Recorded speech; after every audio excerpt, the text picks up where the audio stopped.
Olá, sejam bem-vindos a este episódio 181 de E o Resto é História, com Rui Ramos e João Miguel Tavares, já depois do Natal, com muitas gramas no bucho a mais. Bom, mas agora... falar de coisas tristes. Não, agora, mas vamos falar de coisas alegres e de medicina, não é? Tristes, obviamente, só referir-se ao peso, não é? Só o peso. Bom, então vamos lá ver. Alguém que nos tratou da saúde e que nasceu há 200 anos. Foi há 200 anos, mais precisamente a 27 de dezembro de 1822, que nasceu uma daquelas pessoas tão importantes, mas tão importantes, que o seu apelido é hoje um adjetivo.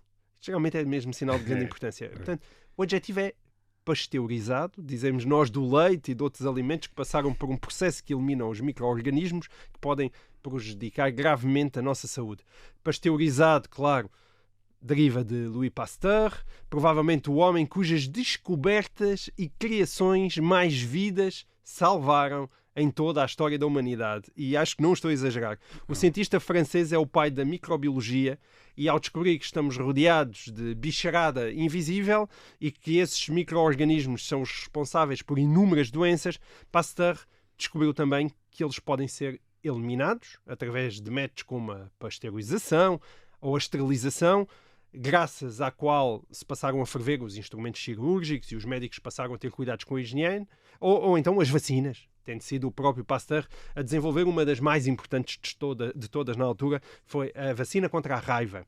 Portanto, a compreensão do que é uma doença, as formas de a combater e tudo o que hoje é a higiene e a saúde pública foi construída em cima do trabalho deste cientista francês extraordinário. Rui, este não é um programa propriamente de divulgação científica, mas o impacto de Louis Pasteur é tão significativo que tenho a certeza que ele marca a própria história como um todo. Estou certo? Isto não foi um exagero, não é? O homem que mais vidas salvou, possivelmente, ao longo da história da humanidade. Estás certo, sim.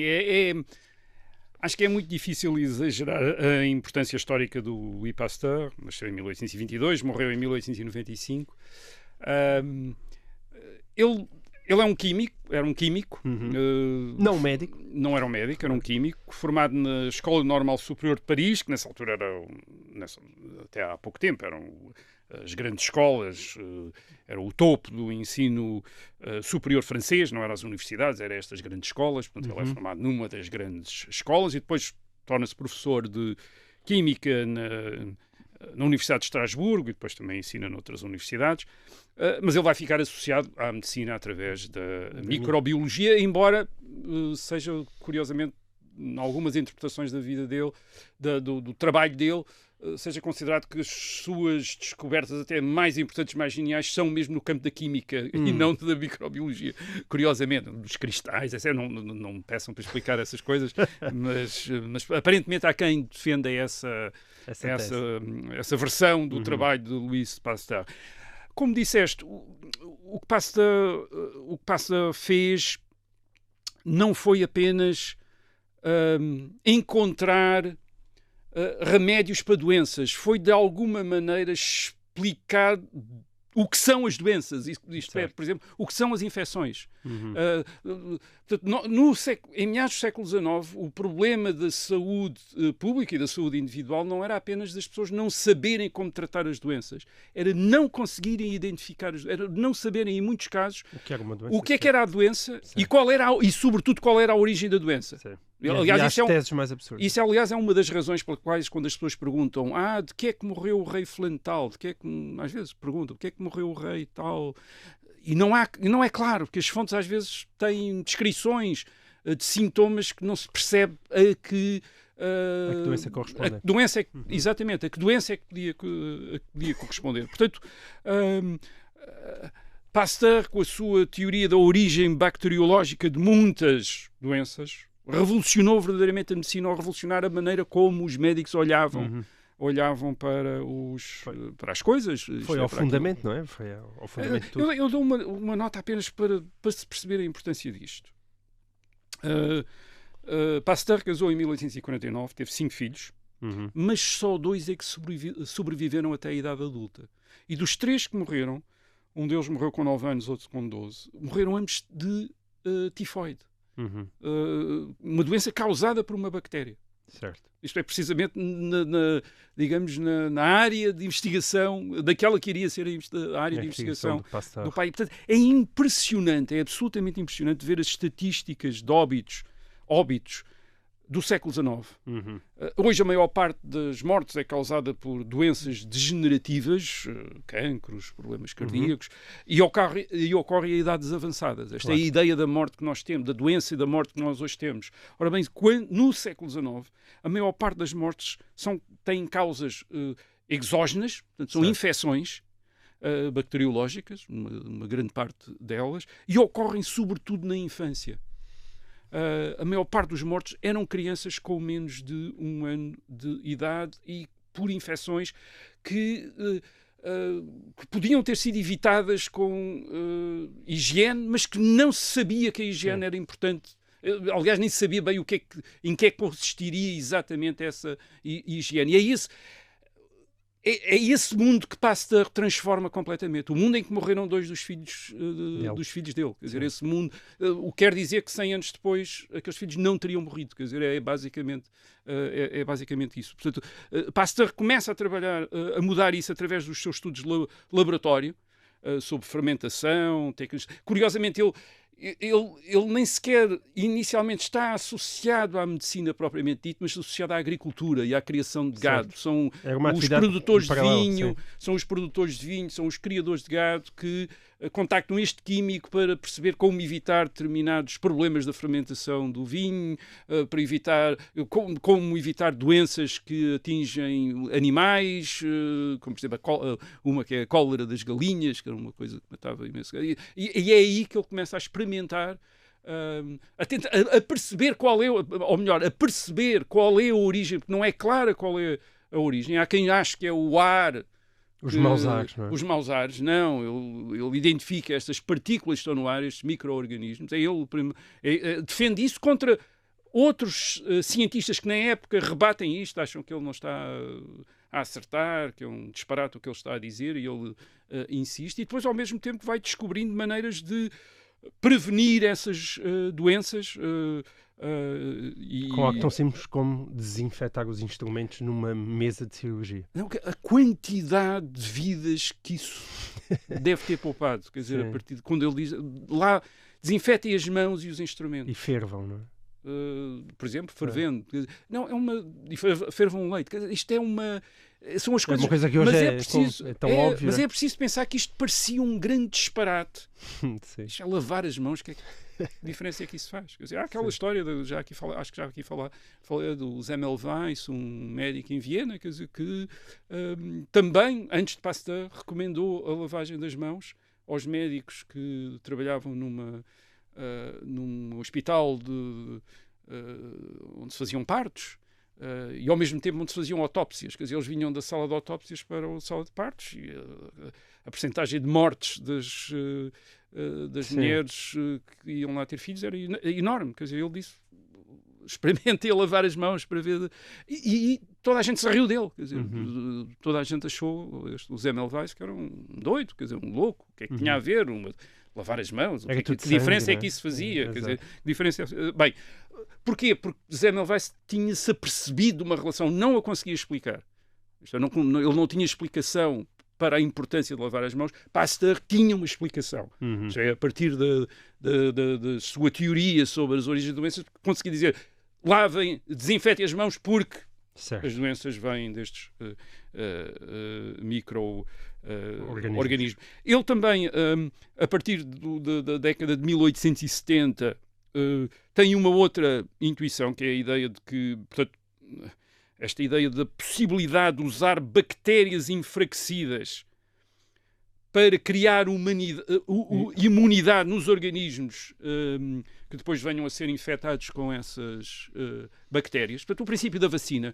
As vacinas já eram conhecidas, o princípio da vacina já era conhecido desde o fim do século XVIII, por exemplo, a varíola.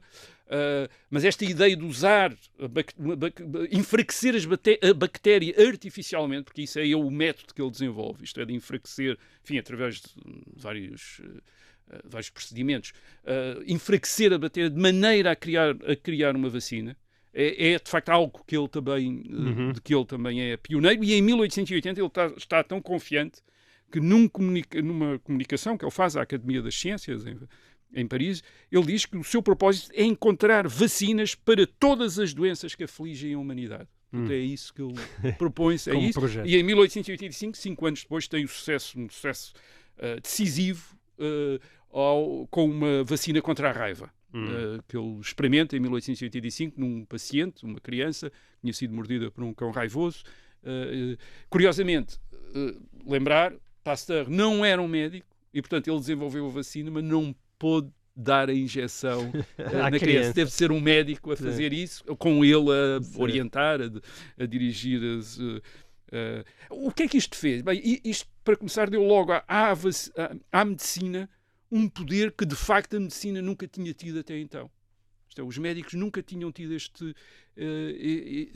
poder de verdadeiramente perceber a causa das doenças e poder evitar essas doenças. Isto é um poder novo que está a começar a dar à medicina. Ainda faltam muita coisa, ainda faltam os antibióticos, essas coisas do século XX, a penicilina e isso tudo, ainda falta isso, mas é aqui, nestes anos 1870 e 1880, de repente se começa a perceber, sim, isto pode ir além dos paliativos, de cuidados paliativos, isto é, e de repente pode haver aqui uma frente mesmo contra E há naturalmente um recuo do sobrenatural, não é? Porque até então a maneira como as pessoas lidavam com a doença, e até era uma maneira que fazia algum sentido, uma vez que as outras não resultavam muito bem, era apelando à intercessão de seres sobrenaturais, santos, isto é, rezavam, coisas assim. Ora, Pasteur, o que Pasteur faz é criar um intercessor humano. Isto é, as pessoas, em vez de irem ao santo, podem ir ao médico. Quer dizer, e o médico agora também tem meios,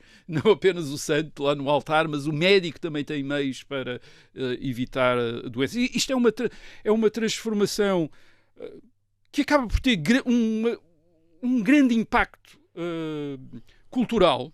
Isto é, até então, meados do século XIX, mesmo meados do século XIX, a preocupação principal de um crente ainda é a salvação da alma, a vida no além. É essa que é o grande objetivo da vida terrestre de uma pessoa, essa que parece fazer sentido ser o grande objetivo, isto é, cuidar da sua alma para uma vida eterna.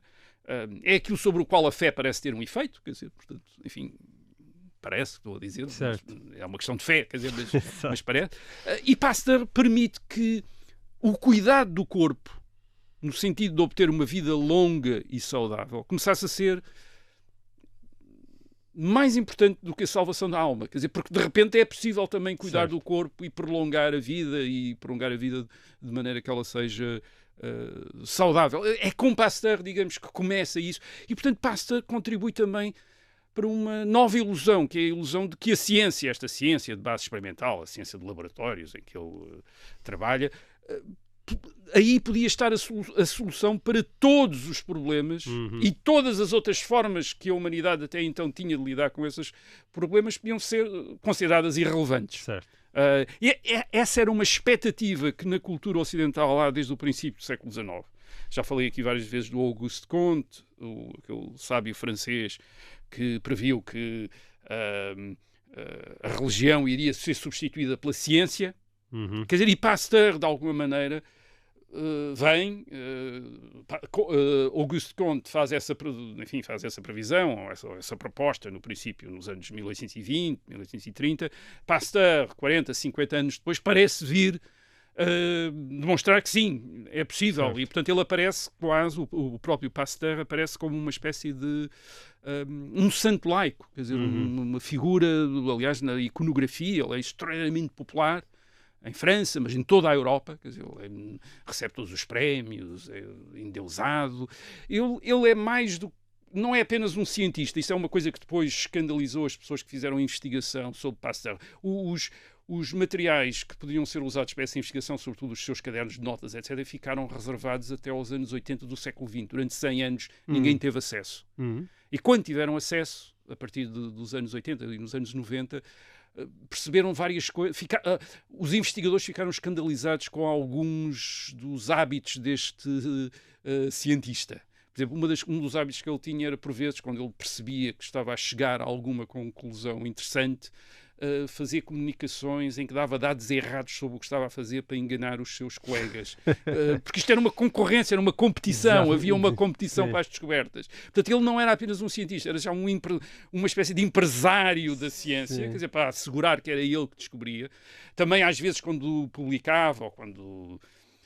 enfim, obtinha determinados resultados, também tinha uma certa tendência para se esquecer um bocado dos contributos dos seus colaboradores dos laboratórios, e, portanto, para assumir uma espécie de lenda do gênio isolado que tinha descoberto as coisas por ele próprio, e às vezes tinham sido, enfim, depois de repente aparecia um ou outro colaborador dele dizendo, não, mas eu é que tive a ideia. Certo. Depois ele adotou, sim. Portanto, ele de repente... É um empreendedor. É mais um empreendedor da ciência, ou também é um empreendedor da ciência. Sim. E é um empreendedor da ciência numa época em que a ciência é também uma área de concorrência entre as potências europeias, e especialmente, por exemplo, entre a França e a Alemanha.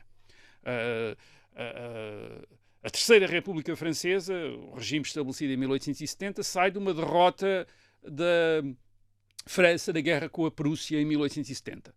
E o objetivo da Terceira República Francesa é reerguer a França, quer dizer, tornar a França outra vez uma potência importante na Europa. E Pasteur faz parte, esse também é o lado interessante da história, Pasteur faz parte dessa estratégia da Terceira República Francesa para engrandecer a França na Europa. E, portanto, há uma grande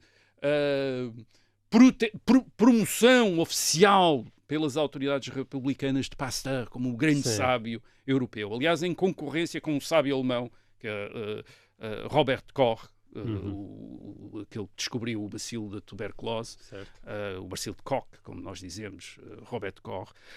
E há uma rivalidade enorme, quer dizer, Pasteur e Koch insultam-se um ao outro, os alemães acham que ele é que é o Koch, é que é o grande descobridor, os franceses acham, obviamente, Pasteur, mas nitidamente Pasteur tem muito mais sucesso.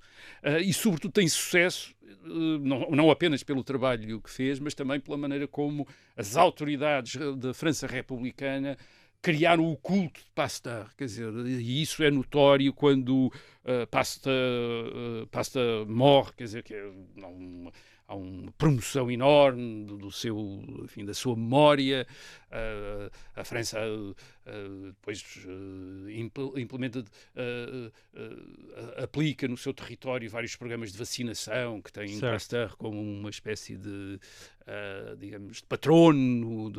De patrono. É criado o Instituto do Pasteur em Paris, em 1888. Portanto, o grande sábio torna-se nitidamente uma das grandes referências desta cultura europeia, e é uma maneira dos vários países também concorrerem entre si, não apenas através de grandes generais, grandes artistas, mas também de grandes cientistas. Certo. E a partir daí criar-se um entusiasmo científico. Sim, há um grande entusiasmo. No sentido em que acharam que resolveriam todos os problemas da humanidade. Exato. A ciência era a resposta tinha resposta para tudo. Acompanhando a atribulada vida de Jean Valjean e das personagens que o rodeiam, Os Miseráveis vive hoje em livro, mas também no cinema e na televisão, com adaptações recorrentes, além, claro, de um famoso musical, que ele próprio também já teve várias versões.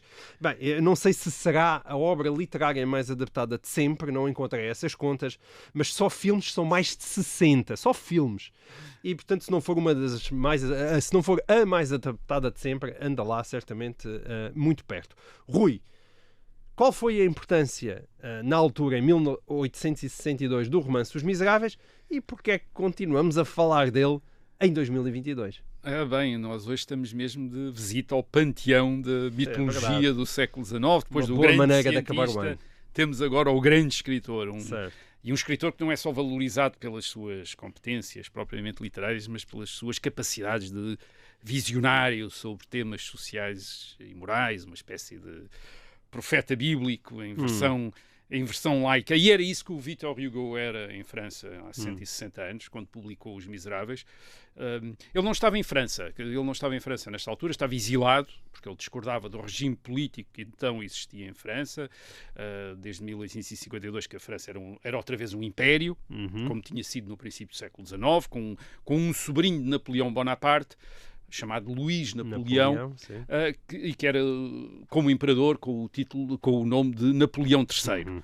Era um regime autoritário, aliás, tal como tinha sido o Império de Napoleão I, e o Victor Hugo preferia o exílio, estava exilado numa das ilhas do Canal da Mancha, uma ilha britânica, Guernsey, e ele era ao mesmo tempo a grande voz da oposição a Napoleão III e ao chamado Segundo Império, e depois era também o campeão de uma quantidade enorme de causas na Europa, como a abolição da pena de morte, a abolição da escravatura e também a formação dos Estados Unidos da Europa. Ele é um dos grandes entusiastas da ideia dos Estados Unidos da Europa. Um humanista. Ele em 1800, sim, é esta grande figura, é este profeta, quer dizer, o campeão destas. Ele em 1862 tinha 60 anos e já era uma celebridade literária há muito tempo. Portanto, ele não era um autor desconhecido, era um autor não foi muito conhecido. Ele na juventude tinha sido uma das grandes figuras do romantismo francês das décadas de 1820 e 1830, autor de versos que imensa gente conhecia, de romances imensamente populares como a Notre-Dame de Paris, quer dizer, que era tão popular como Os Miseráveis. É um romance de 1831, portanto 30 anos antes já ele tinha tido um sucesso gigantesco com este romance que se passava na Idade Média. Portanto, o Victor Hugo nessa altura estava mesmo no ambiente romântico, a recuperação da Idade Média, tal como tinha feito Chateaubriand, Walter Scott, etc., que eram os grandes modelos dele. E em 1862, curiosamente, Os Miseráveis são publicitados pelo seu editor como a Notre-Dame de Paris do mundo contemporâneo. Portanto, era a linha de publicidade. Nos Miseráveis, Victor Hugo ia fazer para o mundo contemporâneo o que tinha feito para a Idade Média na Notre-Dame de Paris.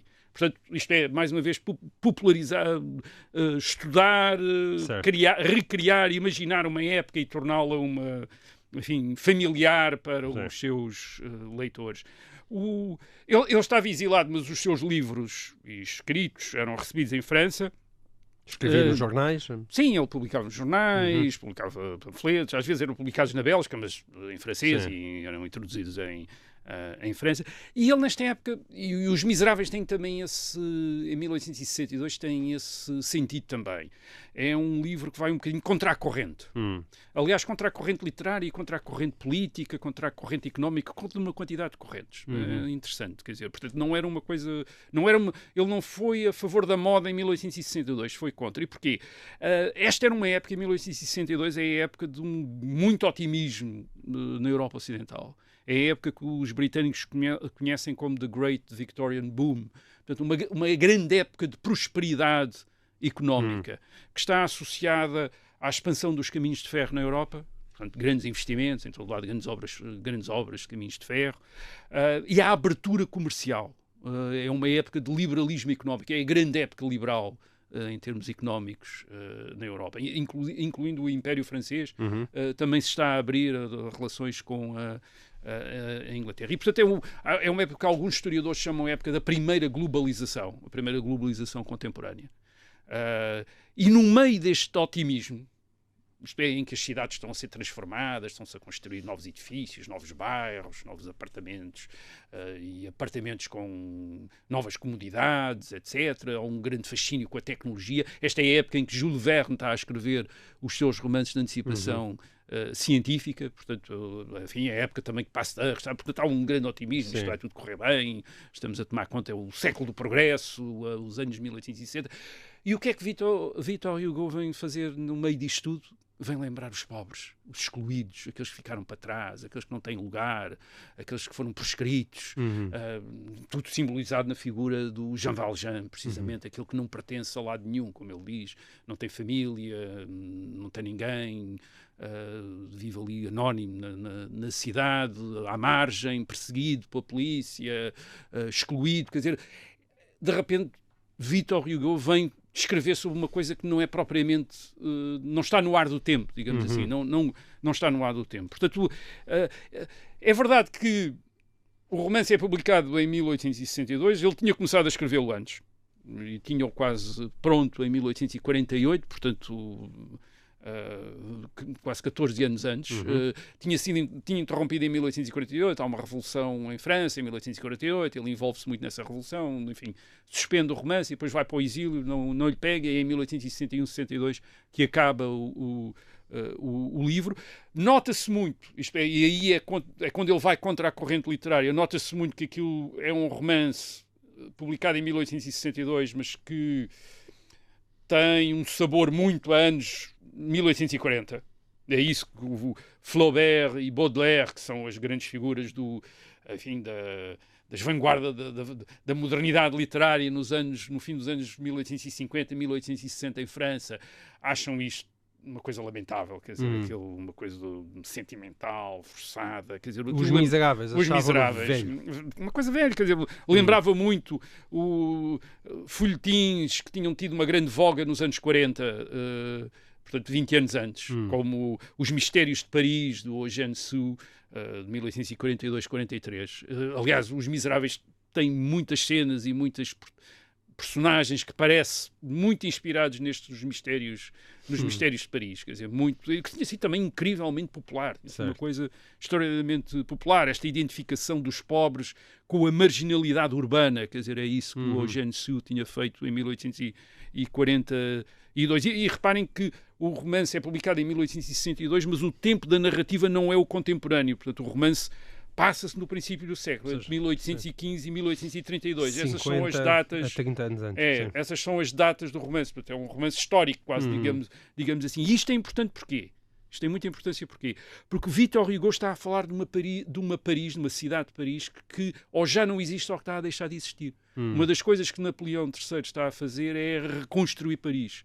E aquela Paris que é a Paris dos Mistérios de Paris do Eugène Sue e a Paris dos Miseráveis do Victor Hugo, esta Paris, uma cidade antiga, popular, de bairros que eram mais ou menos labirínticos, digamos, mais alfama e moraria do que Avenidas Novas.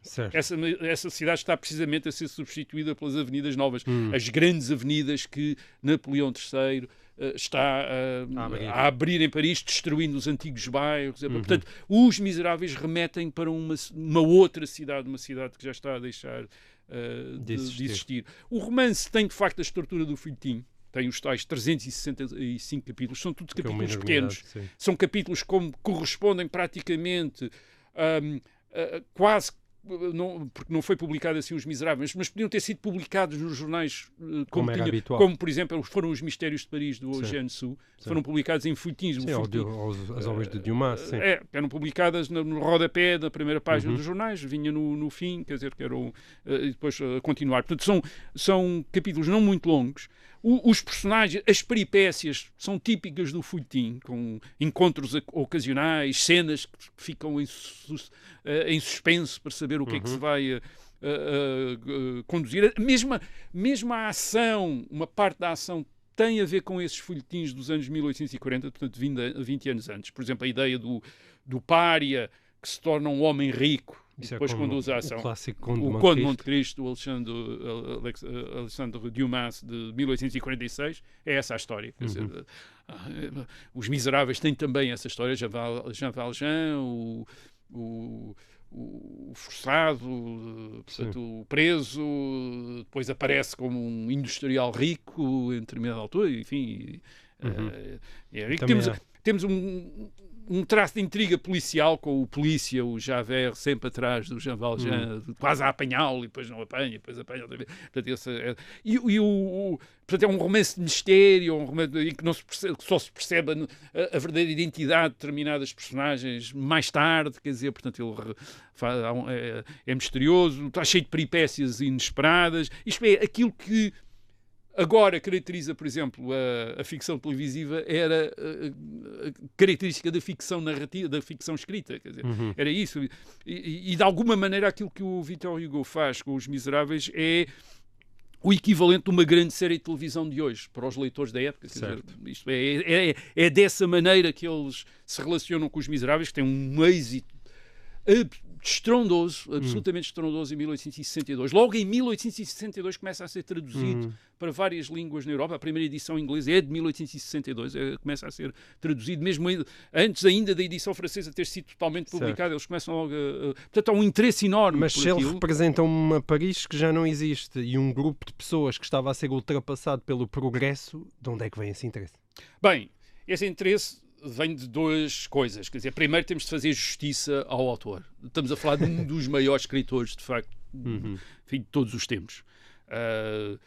O livro é uma narrativa, mas depois está cheio de digressões ensaísticas sobre quase tudo. Aliás, como Os Mistérios de Paris do Eugène Sue também era a mesma coisa. Também tinha a mesma coisa. Portanto, mas isso inclui reflexões extraordinariamente profundas e incrivelmente interessantes, como, por exemplo, sobre o calão parisiense, o argot. Ou sobre o sentido da história do século XIX, da Revolução Francesa de 1789 até meados do século. Por exemplo, no começo da segunda parte dos Miseráveis há um grande ensaio de 70 páginas sobre a Batalha do Waterloo em 1815 e o significado histórico da Batalha do Waterloo.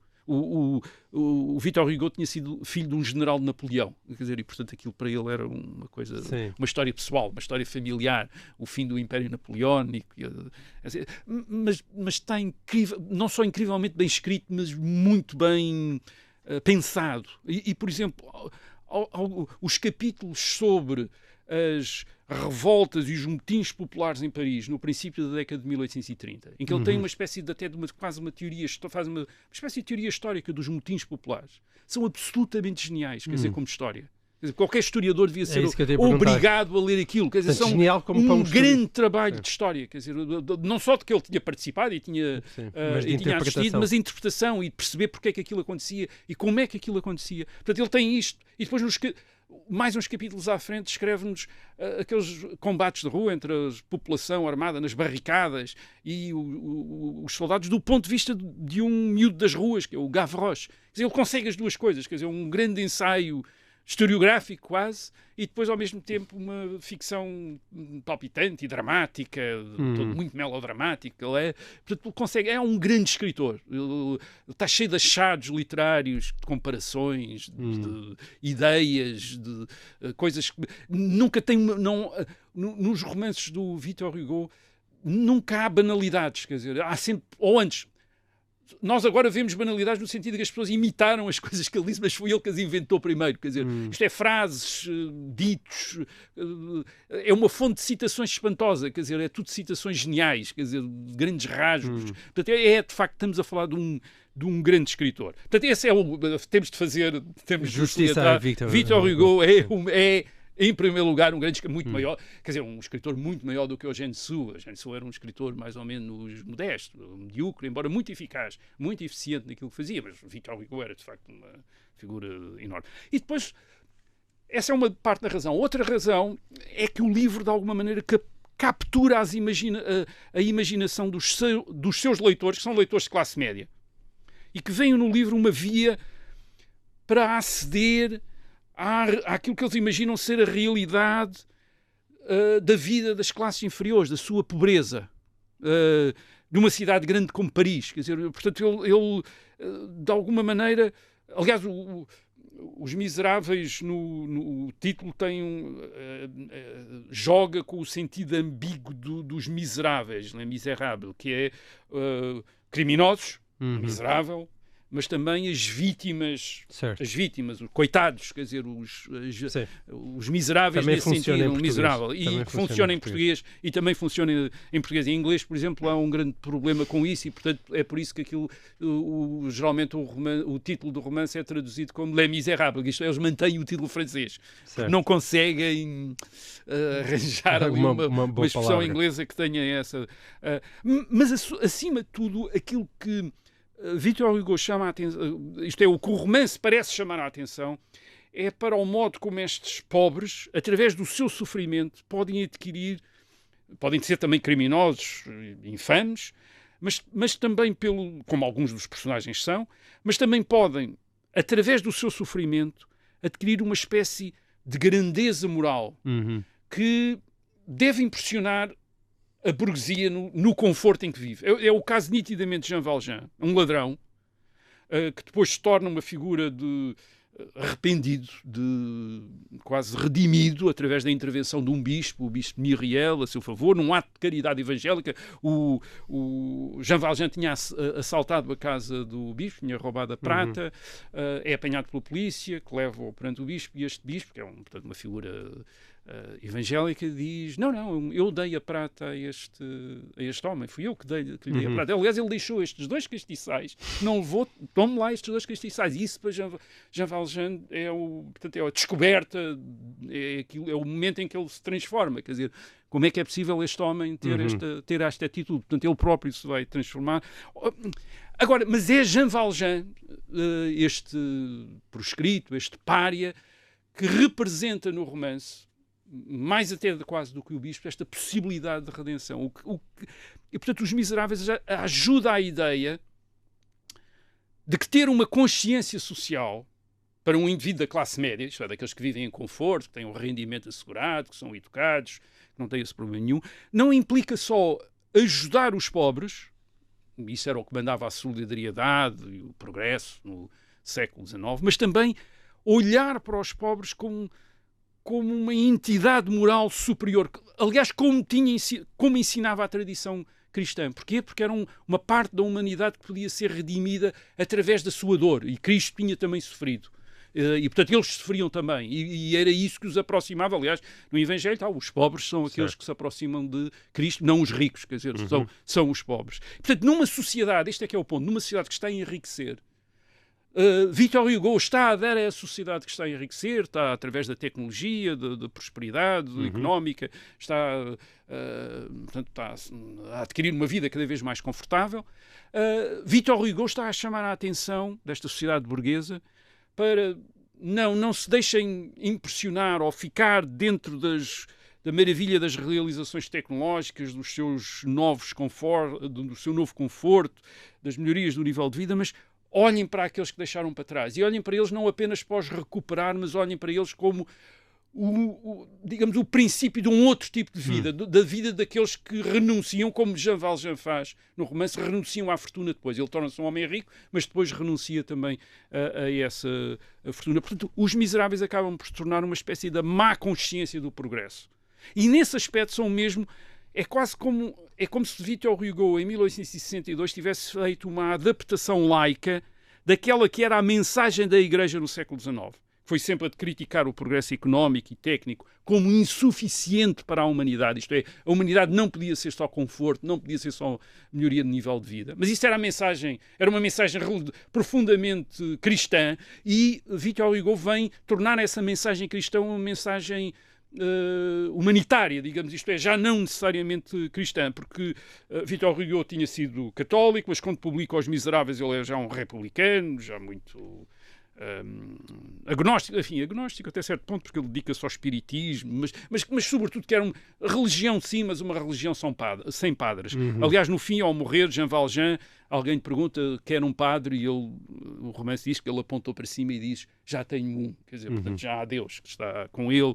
E o romance acaba, aliás, com a figura de um anjo imenso de asas abertas à espera da alma de Jean Valjean. Portanto, o que está implícito nos Miseráveis é que, sim, só eles, só passando pela renúncia, isto é, aceitando aquela miséria, no sentido de despojamento, já não, e não de injustiça social, mas despojamento, é que nos podemos salvar, através do desprendimento, através da entrega.